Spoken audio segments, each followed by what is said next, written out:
Thierry Bailleul, bonjour. Bonjour. Alors vous avez piqué une grosse colère sous forme de lettre ouverte à un adjoint de la ville de Strasbourg qui avait dénigré, selon vous, votre compagnie.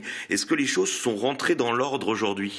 Écoutez, c'est du passé. C'est vrai qu'une compagnie française qui se bat dans un environnement économique difficile est forcément sensible quand on la dénigre. Mais ça n'est pas du tout le reflet des relations que Air France a dans la région Alsace avec les élus en général, et donc c'est maintenant un épisode qui est terminé. Alors la ville et l'ACUS vont investir près de 3,5 millions d'euros pour faire d'Ensheim l'aéroport où les taxes seront les plus faibles de France. Ça doit vous réjouir, vous qui en assurez 85% du trafic.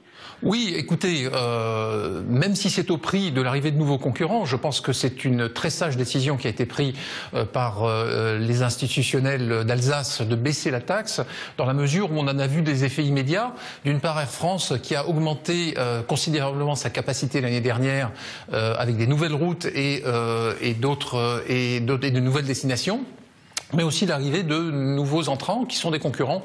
Mais la concurrence ne fait pas peur à Air France. Alors pour aller plus loin, est-ce que cette baisse des taxes peut conduire Air France à ouvrir d'autres lignes au départ de Strasbourg, ou d'après vous c'est juste fait pour attirer les low cost? C'est fait pour tout le monde, forcément. Après, chacun, avec sa structure de coûts et ses problèmes économiques, décide ce qu'il fait.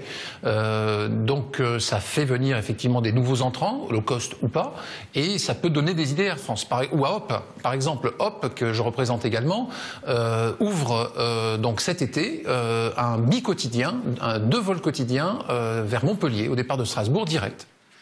Alors Hop, c'est votre compagnie low cost. En quoi est-elle similaire ou différente des autres? Alors, c'est une compagnie, c'est pas tout à fait une low cost, hein, c'est ce qu'on appelle une value cost, c'est-à-dire c'est une compagnie qui offre à la fois des tarifs bas, mais également un excellent niveau de service, puisque le réseau d'une compagnie comme Hop est bien meilleur que la plupart des low cost. Un exemple, quand vous allez à Bordeaux, avec Hop, vous avez 2 vols, voire 3 vols par jour. Avec la concurrence, vous avez 3 vols par semaine.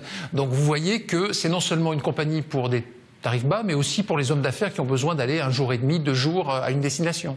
Alors les politiques alsaciens espèrent développer de 50% les passagers à Strasbourg en 3 ans. Malgré les chamailleries, il faudra bien qu'Air France soit associé pour atteindre cet objectif ambitieux. Mais écoutez, Air France, en tout cas, je peux vous l'assurer, a une très forte volonté non seulement de rester, mais également, je l'espère, se développer à Strasbourg.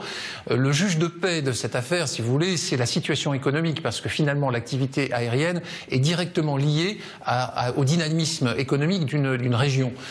Donc, nous sommes finalement très sensibles aux évolutions de la conjoncture, et je souhaite que la conjoncture se maintienne, voire se développe en Alsace, qui est une région économiquement active. Alors dernier point, voilà bientôt 1 an que vous êtes en Alsace. Est-ce que la clientèle de notre région est plus difficile, plus exigeante qu'ailleurs? Écoutez, comme toutes les autres régions, elle a ses particularités. Je pense qu'il y a effectivement des fortes attentes de la part de nos clients de la région Alsace d'avoir des destinations avec une densité de fréquences suffisante et une variété de fréquences également suffisante. Nous faisons tout du côté du groupe Air France pour essayer d'offrir, de répondre le mieux possible à ces attentes. Thierry Bailleul, merci. Merci.